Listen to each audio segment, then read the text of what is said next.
सबसे पहले सभी विद्यार्थियों और सभी साथियों को जय श्री राम। आज का हमारा टॉपिक रहेगा जीरंड। बहुत ही शानदार टॉपिक है। जीरंड को हिंदी में क्रियावाचक संज्ञा कहा जाता है।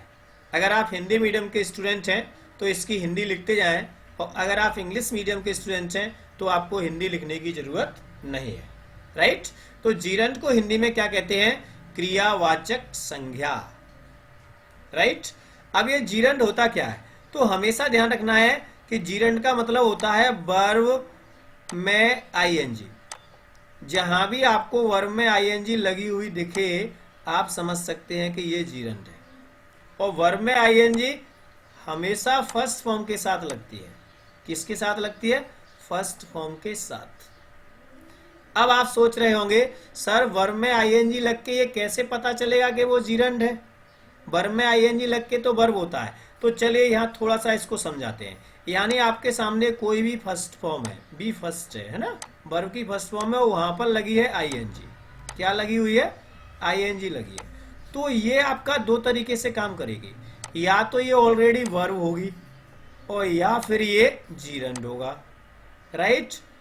अब अगर ये वर्ब होगी तो वर्ब की तरह कार्य करेगी, और अगर ये जीरंड होगा तो ये नाउन की तरह कार्य करेगा। ये ध्यान रखने वाली बात है। ठीक है। अगर ये वर्ब होगी तो किसकी तरह कार्य करेगी? वर्ब की तरह। और अगर ये जीरंड होगा तो नाउन की तरह कार्य करेगा। ये ध्यान रखना है। जीरंड हमेशा किसकी तरह कार्य करता है? नाउन की तरह, है ना। तो यहां पर जो इसकी परिभाषा बनेगी वो क्या बनेगी? जीरंड वर्ब की ऐसी फॉर्म है, यानी जो जीरंड है वो वर्ब की ऐसी फॉर्म है जो वर्ब में आईएनजी लगाकर बनाई जाती है। वर्ब में क्या लगाकर बनाई जाती है? आईएनजी। और नाउन की तरह कार्य करती है। किसकी तरह कार्य करती है? नाउन की तरह। और जीरंड को वर्बल नाउन भी कहते हैं। चलिए इसकी परिभाषा को थोड़ा सा यहाँ स्क्रीन पर देख लेते हैं ताकि इसकी परिभाषा क्लियर हो जाए। ठीक है भाई। देखो हमारे सामने ये डेफिनेशन है, इसको थोड़ा समझने की कोशिश करें। इसको समझ लेंगे। जैसे जीरंड वर्ब की ऐसी फॉर्म है, यानी जीरंड वर्ब का ही क्या है? फॉर्म है, एक रूप है वर्ब का, है ना। और ये वर्ब हमेशा कैसे बनती है? आईएनजी लगाकर बनती है। वर्ब में जब आईएनजी लग जाती है तो क्या बन जाता है? जीरंड। और ये किसकी तरह कार्य करता है? नाउन की तरह कार्य करता है। ये विशेष ध्यान रखना है। यानी जीरंड होगा तो वो किसकी तरह कार्य करेगा? नाउन की तरह कार्य करना है इसको। जीरंड को वर्बल नाउन भी कहते हैं। क्या कहते हैं? Verbal noun. कई लोग इसको वर्बल नाउन के नाम से जानते हैं और कई इसको जीरंड। तो किसी ने कह दिया वर्बल नाउन क्या है तो आपको घबराना नहीं है, सिंपल सा बताना है। यानी वर्ब का ऐसा रूप है जिसमें आईएनजी लगाई जाती है और यह नाउन की तरह कार्य करती है। चलिए कुछ एग्जाम्पल के माध्यम से क्लियर कर लेते हैं। जैसे हमारे सामने एक सेंटेंस है, वॉकिंग इज एन एक्सरसाइज। यानी वॉकिंग माने होता है टहलना, चलना। यानी टहलना एक व्यायाम है। यहाँ पर ये जो वर्ब का रूप लगा हुआ है वॉकिंग, तो ये है तो वर्ब में आईएनजी, लेकिन यहाँ ये काम किसका कर रही है? नाउन का काम कर रही है। किसका काम कर रही है? नाउन का। तो यहाँ पर ये क्या है? ये वर्ब नहीं है बल्कि ये एक जीरंड है। ध्यान रखना। ठीक है भाई। अब कोई सेंटेंस में लिख दूं, जैसे मान के चलिए यहाँ पर हमने सेंटेंस लिख दिया, ही इज वॉकिंग। अब मैंने ये सेंटेंस लिख दिया, ही इज वॉकिंग। ठीक है भाई। अब इसमें इस सेंटेंस में जो ये वॉकिंग है ये यहाँ पर जीरंड नहीं है। ये यहाँ पर क्या है? ये इस जगह पर ये वर्ब है, क्योंकि ये किसका काम कर रही है? वर्ब का। राइट। और यहाँ ये किसका काम कर रही है? नाउन का। तो ये क्या है? जीरंड है। ठीक है। दूसरा एग्जाम्पल एक और देख लेते हैं। ही लाइक, वह पसंद करता है क्या? Reading story. यानी वह कहानियां पढ़ना पसंद करता है। तो यहाँ पर जो रीडिंग है ये किसकी तरह कार्य कर रहा है? नाउन की तरह कार्य कर रहा है। ठीक है, ना कि वर्ब की तरह। तो यहाँ पर ये क्या है? ये जीरंड है। ठीक है भाई। तो जीरंड से आपकी समझ में आ गया होगा ये वर्ब का ही एक रूप होता है जो आईएनजी लगाकर बनाया जाता है और वाक्य में यह नाउन की तरह कार्य करता है। ये ध्यान रखना है। और इसको वर्बल नाउन भी कह देते हैं। ठीक है। अब जरा इसमें समझने वाली बात यह है कि ये कार्य कितने तरीके से करता है, कैसे कैसे वाक्यों में आ सकता है, किस प्रकार के सेंटेंसों में इसका यूज हो सकता है। जो विद्यार्थी इंग्लिश मीडियम से हैं तो उनके लिए यहाँ पर एक डेफिनेशन है, gerund is such A form of verb that and in ing and has the force of a noun and a verb. ठीक है। तो इस डेफिनेशन को आप लिख सकते हैं। जो हिंदी मीडियम के स्टूडेंट हैं वो हिंदी में समझ सकते हैं। अब बात करते हैं यूज ऑफ जीरंड, यानी जो जीरंड है इनका यूज कैसे होता है वाक्य में, किस किस तरीके से लग सकते हैं, कहाँ लग सकते हैं, कहाँ कहाँ पर आ सकते हैं और किस रूप में आ सकते हैं, है ना। तो ये सीखना जरूरी है। अब देखिए यहाँ से कुछ सेंटेंस के माध्यम से जरा इसको पकड़ते हैं बात को। जैसे हमारे सामने एज ए सब्जेक्ट, यानी ये सब्जेक्ट के रूप में आ सकते हैं जीरंड। किसके रूप में? सब्जेक्ट के रूप में, यानी कर्ता के रूप में। किस प्रकार से, जरा ये वाक्यों को देख लेते हैं। जैसे यहाँ पर वाक्य दिया है स्विमिंग। स्विमिंग का मतलब होता है तैराकी। इज माने है, क्या है? गुड माने अच्छी, फॉर हेल्थ यानी तैराकी स्वास्थ्य के लिए अच्छी है, राइट। तो यहाँ पर जो ये आईएनजी लगा हुआ है स्विमिंग, स्विमिंग माने क्या होता है? तैरना। तो ये वर्ब है, लेकिन यहाँ पर ये किसका काम कर रहा है? यहाँ पर ये एक नाउन का काम कर रहा है, इसके सब्जेक्ट की तरह कार्य कर रहा है, नाउन का काम कर रहा है। और किसकी तरह कर रहा है? ये एक सब्जेक्ट की तरह कार्य कर रहा है, ठीक है। किसकी तरह? सब्जेक्ट की तरह, है ना। सब्जेक्ट क्या होता है? जो वर्ब से कहाँ आता है? पहले आता है, उसे क्या बोलते हैं? सब्जेक्ट। ओके, तो यहाँ पर ये नाउन है और सब्जेक्ट की तरह कार्य कर रहा है, तो इसका यूज किसकी तरह हुआ है? सब्जेक्ट की तरह हुआ है। और नाउन है तो फिर ये क्या है? जीरेंड है ना। यानी यहाँ पर ये जीरेंड है और सब्जेक्ट की तरह कार्य कर रहा है।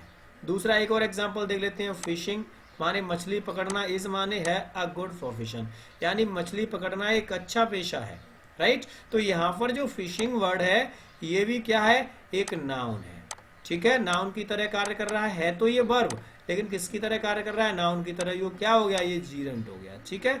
और किस रूप में इसका यूज हुआ है? सब्जेक्ट के रूप में यूज हुआ है, क्योंकि ये भी देखो वर्ब से पहले लगा हुआ है, ठीक है। तो इसको क्या बोलेंगे? As a subject. ओके, तो अब यहाँ पर आप समझ चुके होंगे कि जो जीरेंड होता है वो सब्जेक्ट के रूप में कार्य करता है, जैसा कि हमने इन वाक्यों में देखा। अब बात कर लेते हैं और किस तरीके से ये दोनों जो वाक्य हैं, उपरोक्त वाक्य दिए गए हैं, इसमें जीरेंड सब्जेक्ट की तरह कार्य कर रहा है। दूसरा, as a object of a verb, यानी वर्ब के ऑब्जेक्ट के रूप में। बात को थोड़ा पकड़ने की कोशिश कीजिए, जरूरी नहीं है कि ये सब्जेक्ट के रूप में ही आए, यानी ये जो क्रिया है, वर्ब है, उसके कर्म के रूप में भी काम कर सकता है। तो वर्ब के बाद आएगा तो वो ऑब्जेक्ट होगा।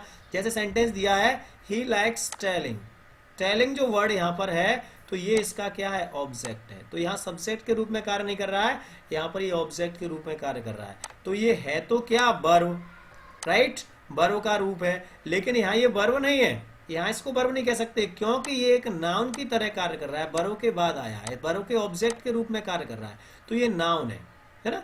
तो नाउन है तो यहाँ ये किस क्या हो गया? एक जीरेंड हो गया। और किसकी तरह कार्य कर रहा है? ये एक ऑब्जेक्ट की तरह कार्य कर रहा है, ठीक है। यानी यह एक ऐसी वर्ब है जो यहाँ पर नाउन के रूप में लगी हुई है, जीरेंड है और यह ऑब्जेक्ट की तरह कार्य कर रही है। दूसरा सेंटेंस एक और देख लेते हैं। आई लव फिशिंग, यानी मैं मछली पकड़ने को मैं क्या करता हूँ? प्रेम करता हूँ। तो यहाँ पर लव है जो वर्ब है, ये इसके ऑब्जेक्ट की तरह कार्य कर रहा है ना। तो एज ए ऑब्जेक्ट। तो यहाँ पर हमने दो वाक्यों में और ऊपर वाले दोनों वाक्यों में क्या सीखा कि जो जीरेंड है वो सब्जेक्ट की तरह कार्य भी कर सकता है और ऑब्जेक्ट की तरह कार्य भी कर सकता है। अब आपको सब्जेक्ट और ऑब्जेक्ट पता होना चाहिए। वर्ब, वर्ब से पहले अगर ये लगा है तो आप समझ लो सब्जेक्ट की तरह कार्य कर रहा है, और वर्ब के बाद में लगा है तो आप समझ लीजिए ये ऑब्जेक्ट की तरह कार्य कर रहा है। इन दोनों को बड़े प्रेम से आप पहचान सकते हैं। एज ए सब्जेक्ट यूज हुआ है यहाँ पर या एज ए ऑब्जेक्ट यूज हुआ है यहाँ पर। ओके, अब बात करते हैं नेक्स्ट, इन दोनों के अलावा और ये किस तरीके से कार्य कर सकता है। तो तीसरा इसका पार्ट देख लेते हैं। तीसरा है एज ऑब्जेक्ट ऑफ प्रीपोजिशन, यानी प्रीपोजिशन के ऑब्जेक्ट के रूप में। यानी ऑब्जेक्ट तो होगा, ऑब्जेक्ट के रूप में होगा, लेकिन प्रीपोजिशन का ऑब्जेक्ट होगा। किसका ऑब्जेक्ट होगा? प्रीपोजिशन का, वर्ब का नहीं, प्रीपोजिशन का। तो यहां से ये बात पकड़ में आती है कि पहले प्रीपोजिशन लगा होगा तब ये जीरेंड आया होगा। कैसे, जरा देख लेते हैं।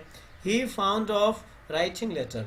अब ये जो सेंटेंस हमारे सामने दिया है, he is found of writing letter, अब इस सेंटेंस का अर्थ है उसे पत्र लिखने का पता चला, उसे पत्र लिखने का पता चला, ठीक है।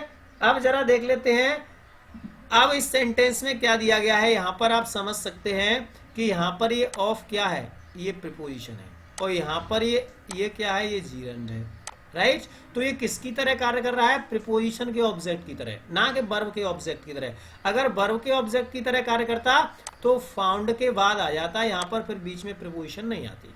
तो ये प्रीपोजिशन के बाद काम कर रहा है, तो as a object of a preposition होगा जी। ठीक है। दूसरा दिया है we are tired of waiting, we are tired of waiting. अब इस सेंटेंस का मतलब है हम इंतजार करते करते थक गए, हम इंतजार करते करते थक गए। अब इस सेंटेंस में भी आप देख सकते हो ऑफ क्या है, एक प्रीपोजिशन है और इसके बाद इसका यूज हुआ है, तो यहाँ पर J as object of a preposition की तरह हुआ है। अगर ये वर्ब की तरह होता तो यहाँ पर ये वर्ब ऑब्जेक्ट हो जाता। ओके। अब बात करते हैं नेक्स्ट 3। तो दोनों वाक्यों में हमने यहाँ पर क्या सीखा कि अगर कोई जीरंड यानी वर्ब की जो फॉर्म है आईएनजी वाला रूप है, नाउन की तरह कार्य कर रहा है और प्रीपोजिशन के बाद यूज हुआ है, तो as object of a preposition होगा। ओके। अब बात कर लेते हैं एज कॉम्प्लीमेंट ऑफ वर्ब, यानी वर्ब के ऑब्जेक्ट के रूप में, यानी वर्ब के पूरक के रूप में। यहाँ पर ये थोड़ा गलत हो गया है, 4 नंबर का ये मिसप्रिंट कर दिया है। आप यहाँ पर इसको ऐसे समझेंगे, इसको हिंदी में आप समझ पाएंगे, वर्ब के यहाँ जो ऑब्जेक्ट है ना ये गलत लिख गया है, यानी वर्ब के पूरक के रूप में इसको बोलेंगे। क्या बोलेंगे? पूरक। पूरक मतलब कॉम्प्लीमेंट। ठीक है भाई, वर्ब के पूरक के रूप में। ठीक है। तो वर्ब के पूरक के रूप में कैसे कार्य करता है, यानी जस्ट कोई वर्ब दी होगी और उसका कॉम्प्लीमेंट। अगर आप कॉम्प्लीमेंट नहीं जानते हैं तो कॉम्प्लीमेंट वाला वीडियो देख लेना ढूंढ करके अपने चैनल पर, तो उससे तुम्हें कॉम्प्लीमेंट क्लियर हो जाएगा। तो यहाँ पर इसके बाद में ये क्या दिया गया है, मेकिंग। तो यहाँ ये कॉम्प्लीमेंट की तरह कार्य कर रहा है। किसकी तरह कार्य करता है? कॉम्प्लीमेंट की तरह कार्य कर रहा है। इसमें भी देखिए इज ये वर्ब दिया है, इसके बाद में ये दिया है, यहाँ भी ये कॉम्प्लीमेंट की तरह कार्य कर रहा है। ठीक है। तो ये आपको ध्यान रखना है। अब बात करते हैं नेक्स्ट, यानी लास्ट 5वां किस तरीके से ये कार्य कर सकता है। तो यहाँ पर आप देख पा रहे हैं एज ए ऑब्जेक्ट कॉम्प्लीमेंट, यानी ऑब्जेक्ट के पूरक के रूप में। ऑब्जेक्ट के पूरक के रूप में, यानी पहले ऑब्जेक्ट होगा फिर इसके बाद ये लगा होगा, लेकिन किस रूप में होगा? कॉम्प्लीमेंट रूप में होगा। जैसे ये दिया है it was foolish of him, यहाँ पर यहाँ देखो ऑब्जेक्ट आ गया और ऑब्जेक्ट के बाद ये है, यानी ऑब्जेक्ट के पूरक, यानी ऑब्जेक्ट के बाद आना है। किसके बाद आना है? ऑब्जेक्ट के बाद। तो यहाँ पर ये किसका काम कर रहा है? नाउन का काम कर रहा है, तो यहाँ पर ये जीरंड है। राइट। यहाँ पर अगला सेंटेंस फिर दिया गया है, यहाँ पर भी देखिए ये ऑब्जेक्ट है और ऑब्जेक्ट के जस्ट बाद में यहाँ पर ये यूज हुआ, तो ये भी क्या है? ऑब्जेक्ट के पूरक के रूप में। तो जो जीरंड है वो 5 तरीके से यूज हो सकता है। 5 तरीके से कौन कौन से तरीके से यूज सकता है, एक बार बड़े ध्यान से समझ लें। पहला आप समझ सकते हैं सब्जेक्ट के रूप में। ठीक है। किसके रूप में? सब्जेक्ट के रूप में, जो कि वर्ब से पहले आता है। फिर ऑब्जेक्ट के रूप में, जो कि वर्ब के कहाँ आता है? बाद आता है। 2 ही हो गए।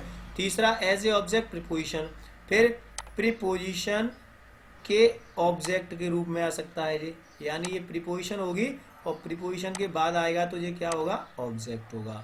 ठीक है। फिर इसके बाद कॉम्प्लीमेंट के ऑब्जेक्ट के रूप में, यानी कॉम्प्लीमेंट दिया होगा और उसके बाद यहाँ पर ये कॉम्प्लीमेंट के ऑब्जेक्ट के रूप में आ सकता है। फिर इसके बाद ऑब्जेक्ट के कॉम्प्लीमेंट के रूप में आएगा जी, ऑब्जेक्ट होगा, यानी पहले देखो इसमें पहले ऑब्जेक्ट है तब जीरंड है, इसमें पहले कॉम्प्लीमेंट है तब जीरंड है। ध्यान से देखना है इसको। ठीक है। तो यहाँ पर कॉम्प्लीमेंट का ऑब्जेक्ट है, कॉम्प्लीमेंट का ऑब्जेक्ट है और यहाँ पर ऑब्जेक्ट का कॉम्प्लीमेंट है, तो यानी ऑब्जेक्ट इसमें पहले आएगा, ऑब्जेक्ट का ये क्या है? कॉम्प्लीमेंट। तो ये 5 तरीके से, यानी एक तरीका अपना ये हो गया सब्जेक्ट के रूप में, दूसरा वर्ब के ऑब्जेक्ट के रूप में, तीसरा प्रीपोजिशन के ऑब्जेक्ट के रूप में, 4th नंबर अपना कॉम्प्लीमेंट के ऑब्जेक्ट के रूप में, और 5th नंबर अपना ऑब्जेक्ट के कॉम्प्लीमेंट के रूप में। ये 5 तरीके से जीरंड यूज हो सकता है। ठीक है। तो जहां भी आपको वर्ब की फर्स्ट फॉर्म में आईएनजी लगी हुई मिलती है तो आप उसको जरूर देखेंगे कि ये यहाँ पर जीरंड है या यहाँ पर वर्ब है। अगर वो नाउन की तरह कार्य कर रही है तो समझ जाइए ये जीरंड है, ये नाउन की तरह कार्य कर रहा है। फिर ये सब्जेक्ट के रूप में, ऑब्जेक्ट के रूप में, कॉम्प्लीमेंट के रूप में हो सकता है। और अगर वो वर्ब का ही कार्य कर रहा है तो वो वर्ब के रूप में कार्य करना ही है। ठीक है। तो उम्मीद करते हैं कि इस वीडियो के माध्यम से कॉम्प्लीमेंट का जो टॉपिक है आपका बिल्कुल क्लियर हो गया होगा। अगर आपने अब तक हमारे चैनल को सब्सक्राइब नहीं किया है तो प्लीज़ पहले चैनल को सब्सक्राइब करें, लाइक करें, बेल आइकन दबाएं और अपने सभी मित्रों को शेयर करें। ठीक है, इसी के साथ मैं वीएम शर्मा अपनी वाणी को विराम देता हूँ। जय हिंद, जय भारत।